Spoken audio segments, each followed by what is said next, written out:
तो नमस्कार बच्चों, स्वागत है आप सभी का हमारे YouTube चैनल सर्वज्ञ वाला में। तो आज हम बात करने वाले हैं बहुत ही मोस्ट इम्पोर्टेंट टॉपिक है जिसका नाम है, आज हम याद करने वाले हैं कि हम जीवन परिचय किस प्रकार से लिखेंगे पेपर में। यूपी बोर्ड के एग्जाम में हर साल एक ना एक जीवन परिचय आता जरूर है, चाहे वो गद्य से हो चाहे पद्य से हो, गद्यांश से पद्यांश। ठीक है, आपने पढ़े होंगे।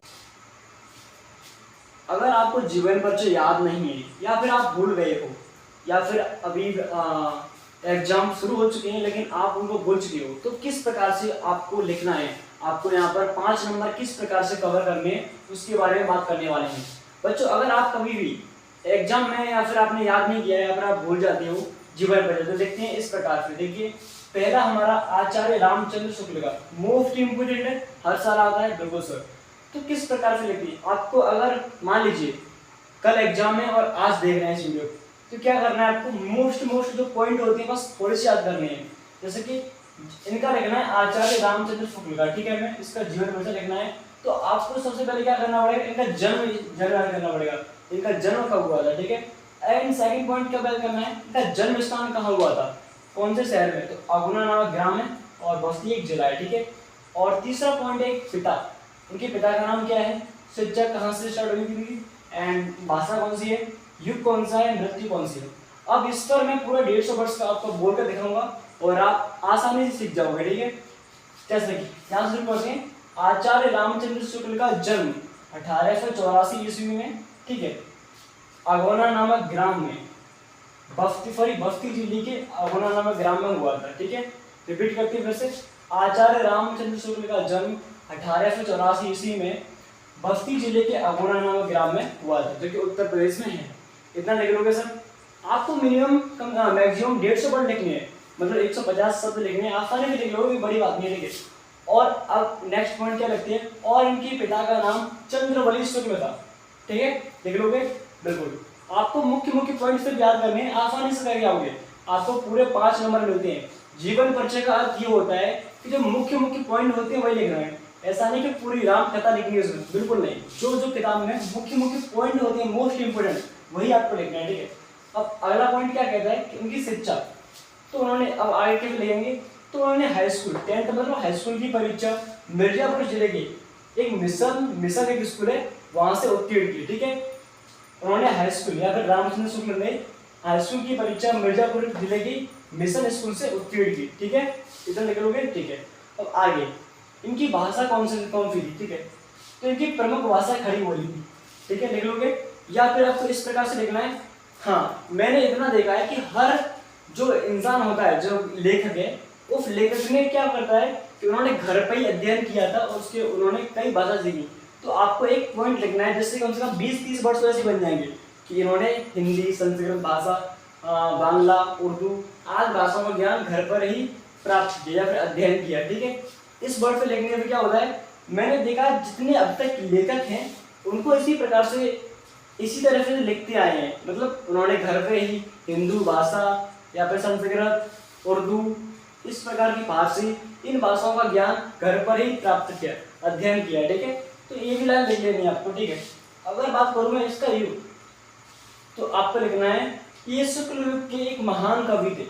लिख लोगे सर, बिल्कुल लिख लेंगे। तो मान लो कम से कम 120 वर्ष ऐसे हो जाएंगे। ठीक है, और इनकी मृत्यु लास्ट में आपको लिखना है, इनकी मृत्यु 2 फरवरी सन 1941 ईस्वी में ये स्वर्ग सिधार गए, या फिर इनकी मृत्यु हो गई। इस प्रकार से आपको लिखना है। ठीक है, कोई जो परीक्षक होता है ना 10th और 12th में, किसी प्रकार से ऐसा नहीं कि एक गलती पर इतना भी नहीं होता है, कम से कम आप 130 वर्ष भी लेके आओगे फिर भी आपको नंबर 5 में नहीं मिलते। लेकिन आपको मोस्ट इम्पोर्टेंट भाग होता है आपकी राइटिंग। अगर आपका लेखन सही है तो भले ही आपके 100 वर्ष क्यों ना हो, 5 नंबर पूरे मिलेंगे आपको। तो अपनी राइटिंग पर अधिक ध्यान दें। ठीक है, अगर अब मैं बात करने वाला हूँ जयशंकर प्रसाद, इनका तो मोस्ट इम्पोर्टेंट है ही, तो हर वर्ष आता है। ठीक है, तो इसको कैसे लिखते हैं देखिए। तो बच्चों, अब बात करने वाले हैं यहाँ पर जयशंकर प्रसाद की, जो कि इनका जीवन परिचय बहुत ही मोस्ट इम्पोर्टेंट है। तो कैसे लिखते हैं देखिए, अगर आप भूल गए हो, अगर आपने याद नहीं किया है, तो शॉर्ट ट्रिक याद करने की, जैसे कि यहाँ पर जन्म है पहला। ठीक है, तो आपको क्या करना है, इनका जन्म याद कर लेना है और इनका जन्म स्थान कौन सी जगह पर इनका जन्म हुआ था, उनकी मृत्यु कहाँ पर हुई थी और उनके पिता का नाम क्या है। जो मोस्ट इंपोर्टेंट पॉइंट्स होते हैं आपको उठा लेने हैं उस जीवन परिचय से, बस याद कर लेना है, ठीक है। अभी बता रहा हूँ मैं किस प्रकार लिखना है, आसानी से लिखोगे, ठीक है। देखिए यहाँ पर लिखना है आपको, जयशंकर प्रसाद का जन्म 30 जनवरी 1890 ईस्वी में हुआ था, या फिर इस प्रकार से करना है आपको। अगर आपको फिक्स डेट याद नहीं है तो सिर्फ जो सन होती है हमारी 1890 याद करनी है, ठीक है। तो जयशंकर प्रसाद का जन्म 30 जनवरी 1890 ईस्वी में। अब मेरा जन्म स्थान कहाँ पर है, 30 जनवरी 1890 ईस्वी में कहाँ पर हुआ था, काशी, काशी के प्रतिष्ठित वैश्य परिवार में हुआ था। दोबारा रिपीट करते हैं इसको, जयशंकर प्रसाद का जन्म 30 जनवरी 1890 ईस्वी में काशी के एक प्रतिष्ठित वैश्य परिवार में हुआ था। इतना बना लोगे सर बिल्कुल आसानी से। अब बात करते हैं अगले वाले पॉइंट की। तो इनके पिता का नाम देवी प्रसाद था, लिख लोगे बिल्कुल। अब इनकी माता का नाम नहीं दिया है तो उसको नहीं लिखना है, ठीक है। अब बात करते हैं कौन से युग के कवि थे, तो ये छायावादी युग के एक महान कवि थे, या फिर ऐसा लिखना है एक छायावादी युग के एक लिखित महान कवि थे। ओके, इतना लिख लोगे बिल्कुल सर, हाँ ठीक है। अब बात करते हैं, अगर आपको इनके बारे में थोड़ा सा बहुत मालूम है तो आपको मालूम होगा कि इनकी मृत्यु कैसे हुई है। ये इन्होंने, हाँ मैंने अभी एक पॉइंट बताया था अभी कि आपको अगर कुछ नहीं आता बनाना तो क्या करना है, इन्होंने भी घर पर ही अध्ययन किया था। तो इन्होंने घर पर हिंदी, संस्कृत, फारसी, उर्दू, बांग्ला आदि भाषाओं का अच्छा ज्ञान प्राप्त किया, वो भी कहाँ पर, घर पर ही किया, ठीक है। ये भी लिख देना है आपको। और आपको मालूम होगा कि जयशंकर प्रसाद एक महान कवि थे, लेकिन इनकी मृत्यु एक बीमारी के कारण हुई थी। मालूम क्यों, क्योंकि इन्हें एक क्षय रोग होता है, उस रोग के कारण इनकी मृत्यु हो गई थी। तो हमारी मृत्यु लिखनी है तो लिखेंगे आप कि इनको एक बीमारी के कारण, जिसका नाम है क्षय रोग के होने के कारण इनकी मृत्यु 15 नवंबर 1937 ईस्वी में हुई थी, या फिर 15 नवंबर 1937 में ये स्वर्ग सिधार गए, ठीक है। इस प्रकार से लिख रहे हैं। अगर आपसे पूछ सकता है कि इनकी एक रचना का उल्लेख कीजिए तो रचना भी लिख देना आपको। इनकी होती है कामायनी, आपको याद कर लेनी, तो ठीक है। मैं लिंक डाल दूंगा टेलीग्राम पर, आप उसको ज्वाइन कर लीजिए, उसमें आपको इसकी सब चीज़ मिल जाएगी, ठीक है। अब बात करते हैं इसकी, अगर इसकी रचना के बारे में पूछा तो इसकी होती है चिंतामणि आचार्य रामचंद्र शुक्ल की, ठीक है। ये भी आपको याद कर लेंगे, दोनों ही मोस्ट इंपोर्टेंट आपके लिए, ठीक है। तो आज के लिए इतना ही। अगर आप किसी भी टॉपिक पर वीडियो चाहते हैं तो मैं कमेंट में बताइए, कुछ भी हो, चाहे 10th का हो या 12th का हो, किसी भी सब्जेक्ट से क्यों ना हो, बस बता दीजिए।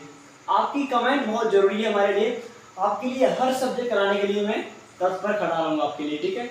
बस आपका प्यार चाहिए, बस आप कमेंट कर दीजिए, आपके लिए जो चाहे मैं वो करने के लिए तैयार हूँ, ठीक है। धन्यवाद, मिलते हैं ऐसी इंटरेस्टिंग वीडियो के साथ। जय हिंद।